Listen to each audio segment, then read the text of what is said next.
नमस्कार, पंजाब केसरी देख रहे हैं आप और मैं हूं आपके साथ हेमंत चतुर्वेदी। और अपने दर्शकों के सामने हमेशा कुछ नया और कुछ खास लेने के इस क्रम में हम आ पहुंचे हैं भोपाल पुलिस कमिश्नर हरिनारायण चारी मिश्र के पास।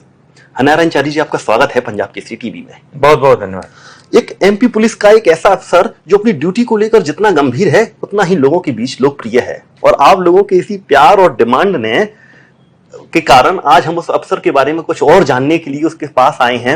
और इस इंटरव्यू की सबसे खास बात यह है कि वे जनता के सवालों का जवाब देंगे। पंजाब केसरी ने अपने पोर्टल पर लोगों से सवाल पूछे थे कि अगर आप हरिनारायण चारी मिश्र के सामने होंगे तो आप क्या सवाल उनसे पूछेंगे, और वही सवाल उन्होंने हमको बताए। उन्हीं सवालों को हम हरिनारायण चारी मिश्र के साथ में रखेंगे।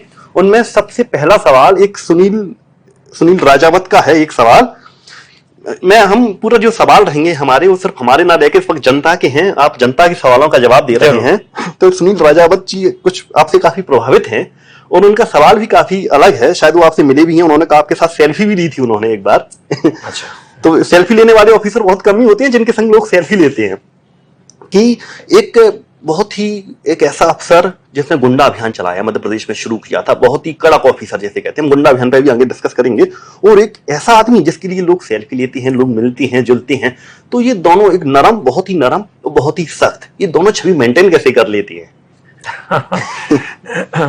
एक पुलिस अधिकारी के लिए बड़ा आवश्यक है कि जनता से, खासतौर पे व्यक्ति जो कानून में आस्था रखता है, जो कानून का सम्मान करता है, उससे एक सहज मित्र की तरह मिले। उससे उस व्यक्ति के लेकर के व्यक्ति की कानून में आस्था दृढ़तर हो। तो ये बड़ी आवश्यक है। और जब तक पुलिस का आम जनता से संवाद नहीं होगा तब तक उसके पास न तो सही तथ्यों की सूचना आएगी और न लोग अपनी सही समस्याओं को बता पाएंगे। तो इसलिए बड़ा आवश्यक है कि आम जनता से सहजता से रहें। लेकिन साथ साथ ये भी आवश्यक है कि पुलिस को अपराधियों के प्रति जीरो टॉलरेंस पर काम करना चाहिए। कड़ी से कड़ी कार्रवाई करनी चाहिए, क्योंकि पुलिस का प्राथमिक दायित्व है कि आम व्यक्ति इन अपराधियों से अपने को सहज, बिल्कुल सुरक्षित महसूस करे, निरापद महसूस करे। और इसके लिए पुलिस को जितनी कठोर कार्रवाई संभव है कानूनी दायरे में बहुत अच्छी है। जो जितना बड़ा अपराधी होता है वो उतना ही शराब का चोला ओढ़े रहता है। तो उनमें भेद करना कितना मुश्किल होता होगा। वो आप चीजें समझ जाते हैं, क्योंकि पुलिस के पास सिर्फ बाहरी आवरण नहीं, उसके पास जो उसका आंतरिक जो सूत्र है वो भी पुलिस के पास होते हैं जी। तो आप अपराधी के उसके हर पक्ष से वाकिफ रहते हैं। तो ऐसे में जब किसी व्यक्ति के विरुद्ध शिकायत आती है या फिर ऐसा कोई अपराधी आता है तो पुलिस के खिलाफ कड़ी कार्रवाई करती है और पारदर्शिता के साथ करती है। आप देखेंगे कि जो बड़े से बड़े अपराधी हैं, जो ऑर्गेनाइज क्राइम्स हैं, वो तेजी से कम हुए हैं। लगभग अगर जहां भी पुलिस ने ठीक से कार्रवाई की है, तो अगर हम कार्रवाई सहजता से करें, और इसमें जनता बहुत सारी सूचनाएं भी देती है जी। जनता एक बार जब आप पे आस्था रखती है, जनता एक बार जब पूरी भरोसा करती है, तो बहुत सारी सूचनाओं का प्रवाह होता है। आपके पास सही तथ्यों की जानकारी रहती है, आप तथ्यों की जड़ तक पहुंच जाते हैं। इसलिए आप एक सही निष्कर्ष पर पहुंच के एक ठोस निर्णय ले पाते हैं। बिल्कुल। बहुत कुछ पॉजिटिव है तो लोगों के अंदर थोड़ी नेगेटिविटी भी है। तो एक पवन शर्मा जैसे सवाल कर रहे हैं कि राजनीतिक दबाव बहुत रहता है पुलिस के ऊपर। मतलब कई बार जो अच्छा काम होता है उसको भी गलत दिशा में मोड़ने पर मजबूर हो जाती है। और ये लांछन सिर्फ पवन शर्मा का नहीं, मुझे लगता है आपके पास ढेरों ऐसी शिकायतें आती होंगी। क्या इससे इत्तेफाक रखती है? देखिए, पहला मैं कहना चाहूंगा कि ये एक सहजता से पुलिस के प्रति हम देखेंगे एक सर्वे में धारणा माना गया था कि हाँ, लगभग जो धारणाएं होती हैं उसमें कुछ धारणाओं में, और उसमें सर्वे में पूछा गया था कि भाई आपने पुलिस को इंटेक्ट कब किया, तो उसमें से लगभग 85% लोग जिन्होंने इस धारणा बनाई थी जी, उनका पुलिस से कभी इंटरेक्शन नहीं हुआ था। तो कई बार ऐसा होता है, एक आमतौर पर हम धारणा बना लेते हैं। लेकिन अगर मैं इसको और ज्यादा स्पष्ट करना चाहूं तो देखिए, यहाँ के जहां मैं रहा हूं अपने अनुभव के आधार पर कर सकता हूं कि ऐसी कोई पुलिस पर दबाव नहीं होता। पुलिस के लिए एक वैधानिक दायरा है, एक वैधानिक उसके लिए लक्ष्मण रेखा है, और उसके बाहर वो काम नहीं कर सकती। एक लक्ष्मण रेखा के अंदर ही काम करती है। जहां तक राजनीतिक से पुलिस के जुड़ने की बात, दलगत होने के आरोप लगते हैं, नहीं, हम एक देखिए लोकतांत्रिक एक संस्था में काम करते हैं, एक लोकतांत्रिक व्यवस्था में काम करते हैं। तो पुलिस के निश्चित तौर पे पुलिस एक बेहतर एक शुचिता के साथ काम करती है, पारदर्शिता के साथ काम करती है, और साथ ही साथ उस दायरे में पुलिस की जो जिम्मेदारियां हैं और जो एक हमारी लोकतांत्रिक व्यवस्था व्यवस्था है उसका एक आदर करते हुए एक पुलिस वैधानिक दायरे में काम करती है, कहीं उस कानूनी दायरे का उल्लंघन नहीं कर सकती। क्योंकि देखिए पुलिस की जो कार्रवाई है, सबसे खास बात यह है कि पुलिस की जितनी भी कार्रवाइयां होती हैं, शायद एकमात्र एजेंसी होगी जिसका परीक्षण दूसरे विभाग के द्वारा किया जाता है। यानी पुलिस जो भी एक केस डायरी बनाती है, जो भी निर्णय लेती है, तमाम एजेंसियां उनका लगातार मूल्यांकन करती हैं। बहुत सारी आयोग बने हुए हैं, बहुत सारी एजेंसीज बनी हुई हैं। पुलिस जो भी केस का इन्वेस्टिगेशन करती है, न्यायालय में उसका एक एक बिंदु पर बहस होती है, उसका पुलिस पर उसका परीक्षण होता है और उसके बाद उसमें निर्णय होता है। तो एक एक कार्रवाई पर जहां खुली बहस हो, खुली अदालत में बहस हो रही है, जहां पर हर आयोग में उसकी लगातार चर्चाएं हो रही है, बहुत सारे ऐसे मंच हैं जिस पर पुलिस की हर कार्रवाई की समीक्षा होती है। तो ऐसे में यह बात व्यावहारिक रूप से संभव नहीं है कि पुलिस किसी तरह के दबाव में कभी भी काम करे। पुलिस पूरी तरह से पारदर्शिता और सुचिता के साथ काम कर रही है। मैं इस बात को मैं पब्लिक डोमेन में बिल्कुल कहना चाहता हूं और मुझे इस बात को स्वीकार करने में कोई गुरेज नहीं है। निश्चित तौर पर आपके जो सवाल थे उसका जवाब हमने लिया, बहुत ही साफगोई के साथ नारायण चरी जी ने जवाब दिया। कुछ समय पहले एक बहुत ही गरीब आदमी जो कि एक बहुत बड़े राजनेता द्वारा प्रताड़ित था, मैंने उसकी एक मानवता के नाते मैंने उनकी मुलाकात नारायण चारी जी से कराई थी और उन्होंने पूरी मदद की, उन्होंने बिना किसी दबाव के, और आज भी उसकी मदद कर रहे हैं। तो ये बात शायद ही मैंने इससे पहले मैं इतना इंटरेक्ट मेरा नहीं हुआ था, पहले ऐसे पुलिस ऑफिसर है जिससे मेरा इंटरेक्ट हुआ, मुझे बहुत ही पॉजिटिव रेस्पॉन्स यहाँ पे मिला। तो उम्मीद है कि अगर ऐसी ऐसी चीजें आपके सामने आएंगी तो शायद आप लोगों की भी धारणा बदलेगी। लगातार नारायण चारी जी जैसे ऑफिसर लगातार इस विषय में काम कर रहे हैं, इस दिशा में पुलिस की धारणा बदलने में आपका बहुत बड़ा योगदान है सर। एक शिकायत और आई है, एक अवैध वसूली की शिकायत आई है, ये राम प्रसाद शिकायत कर रहे हैं कि इस पर भी पुलिस, ये भी बहुत आरोप लगते हैं पुलिस पर जगह जगह। ये एक सामान्य अवधारणा उन्होंने बनाई है। स्पेसिफिक अगर कोई केस बताते तो शायद मैं ज्यादा बेहतर ढंग से बता पाता, लेकिन एक सामान्य तौर पर देखें जैसे कि कुछ ऐसे तथ्य जब एक सामान्य एक अवधारणा बना के कह दें किसी भी ऑर्गेनाइजेशन पे, लेकिन एक अगर व्यावहारिक रूप से देखें तो पुलिस ने जितने भी, जैसे हम चालान की बात करते हैं, यहाँ पर हम लोगों ने इसको बेहतर करते हुए बॉडी वर्न कैमरे अनिवार्य किए हैं। यानी जो भी चालान बनते हैं पुलिस के, बॉडी वर्न कैमरे हैं। लागू नहीं हो पाया ये। नहीं, हम उस व्यवस्था की बात करें। यहाँ पर अगर हम बात करें तो हम अपनी यहाँ पे हम काम कर रहे हैं वहां का हम अभी आपको बता सकते हैं कि यहाँ पर और बाकी जगहों पर भी काफी पारदर्शिता आई है। मुख्य तौर पे बॉडी वन कैमरे का प्रयोग हो रहा है। थानों में लगभग सभी थानों में अनिवार्य रूप से 13 से 14 ऐसे कैमरे लगे हैं जो एक एक क्षण की सूचना का, वहां पर जो भी कार्रवाइयां हो रही हैं, जो बातें हो रही हैं, सबकी रिकॉर्डिंग रखती है। तो ये चीजें बड़ी आवश्यक है और इस पारदर्शिता से ये संभव नहीं है। और जो भी पुलिस की कार्रवाई, जैसे मैंने बताया, पब्लिक डोमेन में जो भी कार्रवाइयां हैं उसका लगातार परीक्षण होता है। तो अगर किसी को अगर शिकायत है, बहुत सारी पारदर्शिता से हमारी एजेंसीज बनी हुई है हमारे प्रदेश में, जानते हैं लोकायुक्त कितना सक्रिय है। विवेक शर्मा का है, वो ये कह रहे हैं, उनको अपेक्षा है आपसे, वो कह रहे हैं कि बहुत नवाचार किए हैं आपने, कि एक नवाचार और कि पुलिस की शिकायत करने के लिए कोई भले कोई अच्छी सी कोई हेल्पलाइन नंबर मिल जाए कि कोई आज शिकायत हमारे पास आ रही है और हम सीधी शिकायत वहां कर दें। ये थोड़ा उसके लिए 2-3 संस्थाएं। एक तो जितने भी आप थानों में जब जाते हैं तो पहली बार जहां पे 2 अभी कमिश्नरेट नई व्यवस्थाएं लगी हैं, उन दोनों व्यवस्थाओं में पुलिस में आम जनता का फीडबैक लिया जा रहा है। यानी कि जाने के बाद हर व्यक्ति से, हर फरियादी से पुलिस उसमें रजिस्टर पर साइन कराती है और उसमें पूछती है कि आपका फीडबैक क्या है, और स्वतंत्रता से लिख सकते हैं उसको। दूसरा, यहाँ पर हमारे यहाँ जो डीसीपी हेडक्वार्टर है, इनके पास हम लोग लगातार उस तरह शिकायतों का सेल है और प्रतिदिन हमारे यहाँ भी सुनवाई होती है, जहां प्रतिदिन लोग आते हैं, अपनी बातों को खुल करके कहते हैं, तत्काल कार्रवाइयां होती हैं। तो अगर किसी कार्रवाई में या किसी भी शिकायत में कोई फैक्ट होता है, अगर मान लिया कोई तथ्य पाया जाता है, तो पुलिस लगातार उसको लेकर के गंभीरता से काम करती है। और जो भी शिकायतें हैं, मेरा वैसे ही कहना है कि जैसे बहुत सारे सवाल लोग अलग अलग जगहों से, प्रदेशों से, जिलों से लोगों ने पूछा है। कई बार एक सामान्य अवधारणा पे बहुत सारे सवाल हैं, जैसे कि पुलिस ऐसा करती होगी या पुलिस ऐसा करती है। मेरा मानना है कि अगर उसमें ऐसा नहीं है, हम उसको तथ्यों में जाए और कोई तथ्य हो तो बताएं, तो उसमें 100% पुलिस की कार्रवाई करती है। पुलिस एक मैंने बताया कि ऐसे ऑर्गेनाइजेशन है जिसमें बहुत बड़ी संख्या में पुलिस की हर कार्रवाई की, हर गतिविधि की मॉनिटरिंग है। पुलिस हमेशा पब्लिक डोमेन में उसकी हर कार्रवाई है। तो अब किसी के लिए संभव नहीं कि कोई जाति कर दे, कोई दबाव में काम करे। पुलिस एक निष्पक्षता, पारदर्शिता और सुचिता के साथ काम। ठीक है, ये तो लोगों की लगातार बहुत सारी शिकायतें, छोटी छोटी शिकायतें और हैं उनको। ये तो शायद कोई पुलिस पाली ही है जिन्होंने कहा था कि ग्रामीण जो तहसील स्तर पर छोटा स्तर है, वहां पुलिस को इतनी सुविधाएं नहीं मिल पाती जितना बड़े स्तर पर मिल रही हैं। अभी क्या वहां पर पहुंचने में कितना समय और लग जाए, अभी शायद आपके कार्य क्षेत्र के उनको पता नहीं है, लेकिन ये कार्य क्षेत्र के बाहर का मामला है। लेकिन फिर भी आपको क्या लगता है कितने समय में और इतना एडवांस? नहीं, मैं समझ रहा हूं, चूंकि आपके जो सवाल है आपने सोशल मीडिया पे किए, प्रदेश और बाकी जगहों से भी, दूसरे राज्यों से भी लोगों ने किए हैं, वो मध्य प्रदेश को लेकर ही है। मध्य प्रदेश को, लेकिन मध्य प्रदेश में बहुत सारी जगहों से तो उन्होंने स्पेसिफिक इसी व्यवस्था है भोपाल या इंदौर से या किसी खास शहर से नहीं है। एक पुलिस के बारे में आम धारणा से जुड़े हुए सवाल है सारे।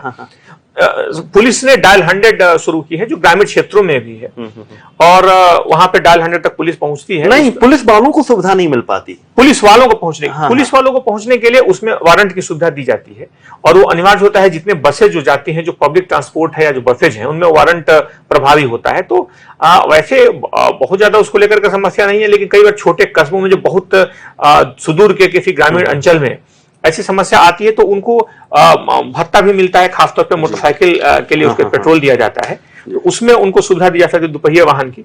और जहां पे बड़ा मूवमेंट है वहां पे सरकारी वाहनों से उन्हें छोड़ा जाता है।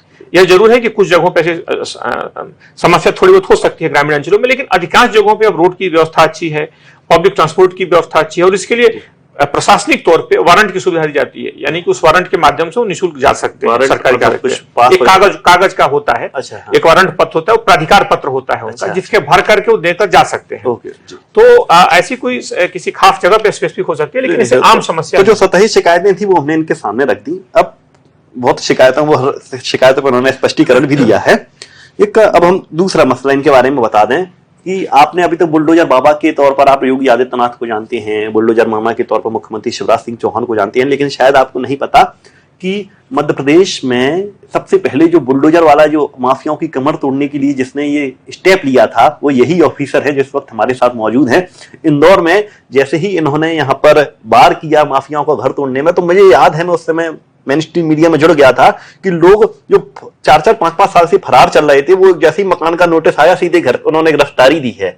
ये आइडिया कैसे आया? मैं कहूं अगर शिवराज जी को बुलडोजर मामा के तौर पर जो प्रदेश भर में लोग जानते हैं, उसका एक बहुत बड़ा श्रेय ज्ञानाचार्य मिश्र जी को जाता है। वो दिमाग में वो आइडिया कहां से आया था?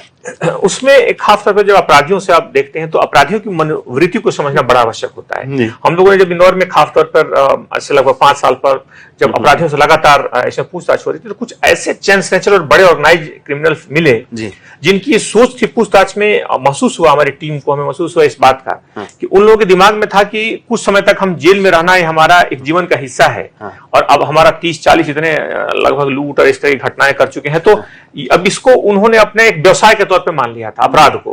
फरार रहते काम करते। तो ये बड़ा आवश्यक हो गया था कि इस मानसिकता को समझा जाए कि अपराध कभी भी व्यवसाय नहीं हो सकता, और ये अगर है तो इसे छोड़ना पड़ेगा, और इसके लिए मानसिकता पर प्रहार करना आवश्यक था जी।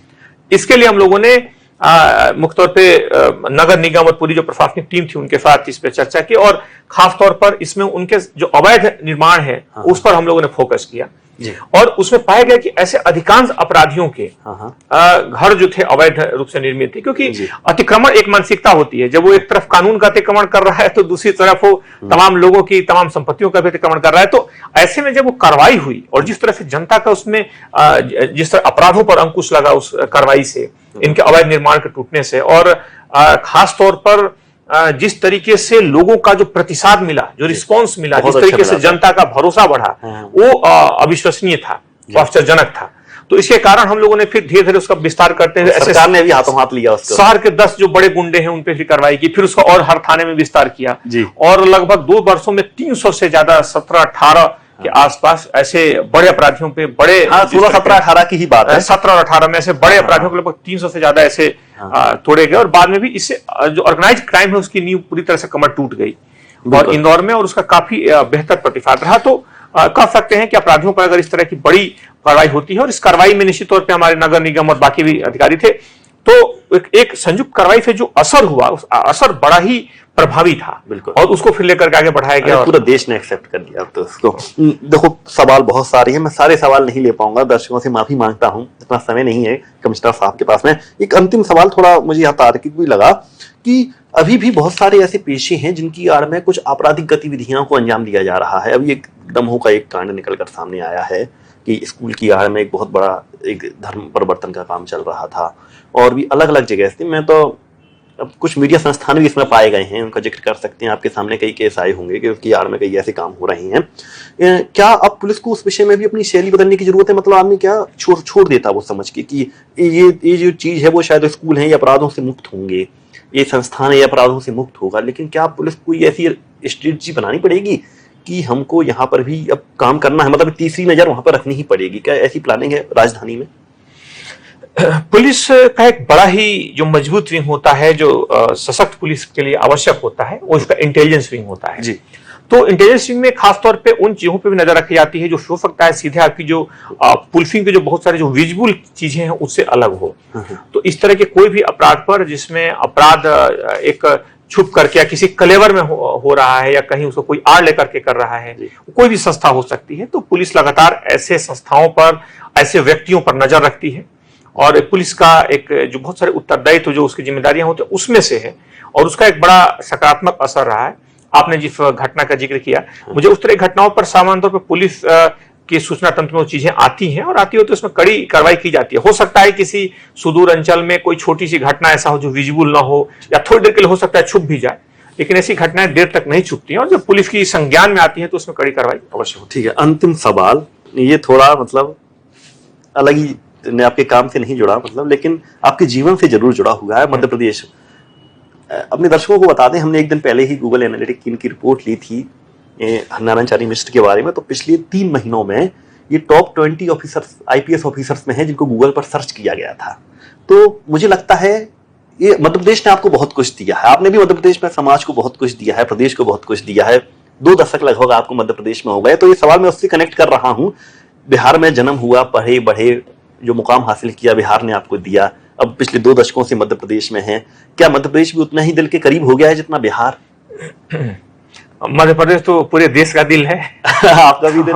निश्चित तौर पे मेरा, चूंकि 2 दशक एक जगह पे गुजारना और इतने एक बेहतर माहौल में, निश्चित तौर पे यहाँ का जिस तरीके से एक इसकी पहचान है, जिस तरह की समरसता है, जिस तरह का यहाँ पर एक विकास की रफ्तार है, आप देखेंगे ओवरऑल जिस तरीके से शहर का, पूरे प्रदेश का जिस तरह से विस्तार विकास हुआ है, कानून व्यवस्था के तौर पे खास तौर पे देखेंगे तो वाकई ये शांति का टापुर, जो देश की सबसे बेहतर जो कानून व्यवस्था और अमन चैन है वो मध्य प्रदेश में है, या किसी भी क्षेत्र में आप देखेंगे। तो अगर हम कहें तो एक आम व्यक्ति के रहने के लिए हमको, अगर हम हटा दें एक प्रशासनिक जो दायरा या काम करने को फॉर्म करना, एक आम व्यक्ति नागरिक के तौर पर भी देखें तो प्रदेश के सबसे अच्छे जो कुछ प्रदेश है उसमें मध्य प्रदेश शामिल है।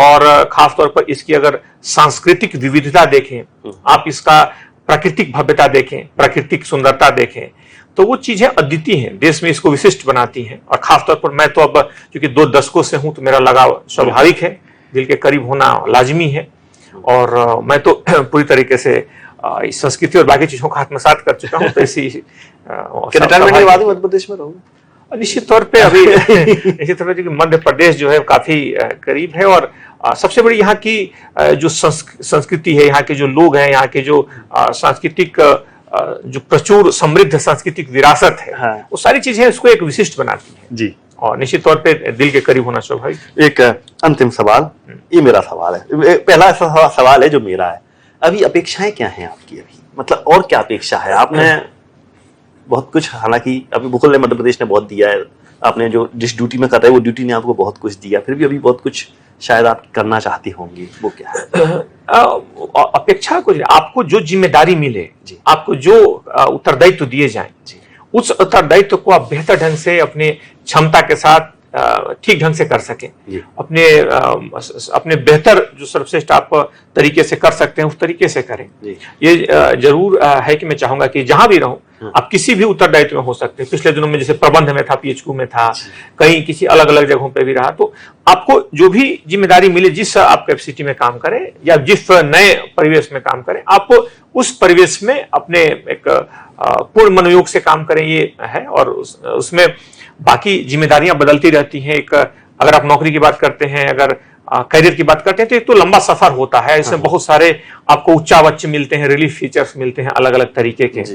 तो लेकिन जहां भी आप रहें, आप एक संभाव तरीके से और जिम्मेदारी के साथ अपने पूर्ण मनोयोग से काम करें। मुझे लगता है कि मैं उसी तरह काम करूं, बाकी अलग से मेरी कोई प्राथमिकता है, अलग से कोई मेरी महत्वाकांक्षा कोई प्राथमिकता नहीं। एमपी पुलिसिंग के एक बहुत सजग प्रहरी हरिनारायण मिश्र हमारे साथ रहे, और खासकर एक कहते हैं पुलिस ऑफिसर बहुत से सवालों को लेकर कुछ वो ऐसे सवाल थे जो जनता के सवाल थे, हमने उनके सामने वो रखे। कोई बनावटी नहीं था, जैसा सवाल आया वैसा हमने उनके सामने रखा। पिछले 20 मिनट में उन्होंने लगभग हर सवाल का जवाब देकर आम जनता के प्रति अपनी भूमिका निभाई है। वो एक समाज के सजग प्रहरी हैं। पूरा समाज इस सजग प्रहरी का धन्यवाद करता है, उसके माध्यम से, पंजाब केसरी के माध्यम से। और पंजाब केसरी भी निश्चित तौर पर आप बहुत अच्छा काम कर रहे हैं। लगातार जो अलग अलग जगह से फीडबैक आता है, लोग आपकी तारीफ करते हैं, उसके लिए भी, समाज के प्रति आप जो सेवा कर रहे हैं उसके लिए हम आपका धन्यवाद करते हैं। आप पंजाब केसरी के साथ जुड़े, इसके लिए भी आपका बहुत बहुत धन्यवाद। तो हरनारायण मिश्र हमारे साथ जुड़े थे। हर बार एक नए चेहरे को लेकर हम आपके बीच आएंगे। कोशिश रहेगी कि आपके ही सवाल उनके सामने रखे जाएं, आपके उस सवालों के जवाब आपको मिलें। तब तक आप लगातार पंजाब केसरी के साथ बने रहिए। मध्य प्रदेश की छोटी से छोटी और बड़ी से बड़ी खबरों को देखने के लिए और एक नए तरीके से समझने के लिए हम लगातार आपकी सेवा में हाजिर हैं। मुझे इजाजत दीजिए, नमस्कार। हमसे जुड़े रहने के लिए हमारे YouTube चैनल को सब्सक्राइब करें और नई वीडियो की नोटिफिकेशन के लिए बेल आइकॉन को दबाएं। अगर आप ये वीडियो Facebook पर देख रहे हैं तो लाइक जरूर करें और ज्यादा से ज्यादा शेयर करें। धन्यवाद।